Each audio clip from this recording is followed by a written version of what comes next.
नमस्कार साथियों, स्वागत आप सबों का। आप लोगों की मेहनत कहीं ना कहीं अब रंग लाते हुई जरूर दिखेगी और दिखना शुरू भी हो गई है। तमाम स्टेट क्वालिफाई कैंडिडेटों ने जिस प्रकार से विधायकगण सदस्य जो विधानसभा के हैं, विधान परिषद के हैं, उनसे मुलाकात की पिछले दिनों और ज्ञापन सौंपा, अब उनके माध्यम से तारांकित जो प्रश्न पूछे जा रहे हैं 7वें चरण की नियमावली नोटिफिकेशन संबंधी प्रश्न, अब शिक्षा मंत्री प्रोफेसर चंद्रशेखर के माध्यम से जो उत्तर दिया जा रहा है वो आपके स्क्रीन के सामने पहला तारांकित प्रश्न का उत्तर तमाम आप लोगों के सामने पेश होने वाला है। आप इसे ध्यान से देखिएगा, अंत तक देखिएगा। जी हाँ दोस्तों, 1,21,248 शिक्षकों की नियुक्ति का मसला और 1,000 कंप्यूटर शिक्षकों के बारे में और 6421 प्रधानाध्यापकों के बारे में जो कि राज्य के माध्यमिक उच्च माध्यमिक विद्यालयों में नियुक्तियां लंबित है, उसकी चर्चाएं और गुणवत्तापूर्ण और भविष्य जो अंधकार में है, गुणवत्तापूर्ण शिक्षा नहीं मिल पा रहा है, उससे संबंधित पहला प्रश्न पवन कुमार जायसवाल जो कि सदस्य विधानसभा के हैं उन्होंने पूछा। दूसरा सवाल क्या है आप उसको देख लीजिए, उसके बाद मैं शिक्षा मंत्री महोदय के द्वारा दिए जाने वाले उत्तर की ओर भी लेकर के चलूंगा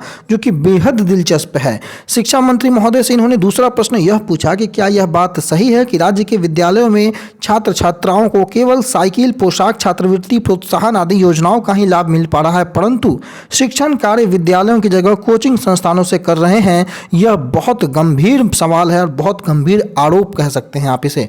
और तीसरा, कंप्यूटर शिक्षकों से संबंधित बहुत महत्वपूर्ण प्रश्न कि यदि उपर्युक्त खंडों के उत्तर स्वीकारात्मक हैं तो सरकार राज्य में माध्यमिक उच्च माध्यमिक विद्यालयों में प्रधानाध्यापकों तथा कंप्यूटर शिक्षकों एवं उस शिक्षकों को नियुक्त करने का क्या विचार रखती है, और अगर रखती है तो कब तक, नहीं तो क्यों, ये प्रश्न था। और इस प्रश्न में मुख्य रूप से कंप्यूटर शिक्षकों को फोकस करके और 1,21,000 समथिंग जो डाटा दिखाया गया है उसे फोकस करके जो नियुक्तियां लंबित है उस पर चर्चाएं की गई हैं। लेकिन मैं आपको बता दूं कि नियुक्ति की प्रक्रिया आज भी आपने सुनी होगी बजट सत्र के दौरान की चल रही है, लेकिन ये 6ठे चरण की चल रही है, 7वें चरण की अभी शुरू नहीं हुई है। लेकिन दिलचस्प बात क्या है कि जवाब जो शिक्षा मंत्री प्रोफेसर चंद्रशेखर का आया है, उन्होंने क्या किया है जवाब में कि वस्तु स्थिति इन्होंने यह बताया है कि 7वें चरण के नियुक्ति नियमावली का निर्माण बताया है इन्होंने कि किया जा रहा है।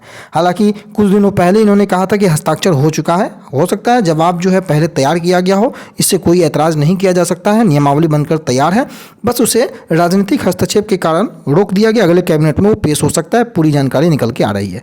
तो नियमावली के पूर्ण होते ही सभी विद्यालयों के शिक्षकों की जो आवश्यकता है उसका आकलन करते हुए नियुक्ति की प्रक्रिया प्रारंभ कर दी जाएगी। ये हो गया जवाब जो नियुक्ति लंबित है 1,21,248 का।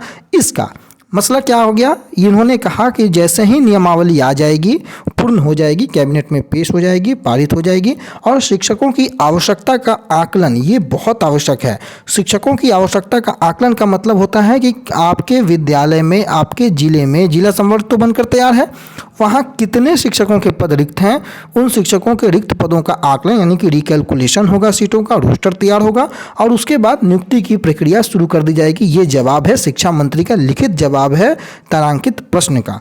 6421 जो नवसृजित प्रधानाध्यापकों के पद पर नियुक्ति की जो बातें हैं वो बीपीएससी के द्वारा, बिहार लोक सेवा आयोग के द्वारा प्राप्त अनुशंसा से 369 प्रधानाध्यापकों की नियुक्ति कर दी गई है। और प्रधानाध्यापकों की जो नियुक्ति है, शेष जो बाकी है उसकी नियुक्ति हेतु नियमावली में संशोधन किया जा रहा है और नियमावली संशोधन के बाद बीपीएससी से शेष पदों पर प्रतियोगिता परीक्षा आयोजित करने हेतु अनुरोध किया जाएगा।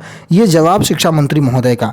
बाकी आपके स्क्रीन के सामने 27/2/2023 दिख रहा होगा जब ये जवाब दिया गया, यानी कि कल के डेट पे 27/2/2023। आज बजट सत्र पे भी काफ़ी शिक्षा विभाग से जुड़े मसलों पर चर्चाएं हुई हैं, लेकिन पहला तारांकित प्रश्न का जो जवाब है विशेषतः नियमावली के संदर्भ में कि जैसे ही नियमावली जो है आ जाती है उसके बाद नियुक्ति की प्रक्रिया शुरू कर दी जाएगी सीटों के रिकैलकुलेशन के बाद। एक दिलचस्प प्रश्न यह भी उत्पन्न होता है जो संदीप सौरभ ने पूछा है, और संदीप सौरभ ने सामाजिक विज्ञान विषय से के साथ साथ 1 से 8 तक की बहाली और 9 से 12 तक की बहाली के संदर्भ में भी प्रश्न पूछा है। और उस तारांकित प्रश्न का जवाब क्या शिक्षा मंत्री महोदय ने दिया है वह भी हम अगले वीडियो में दिखाएंगे।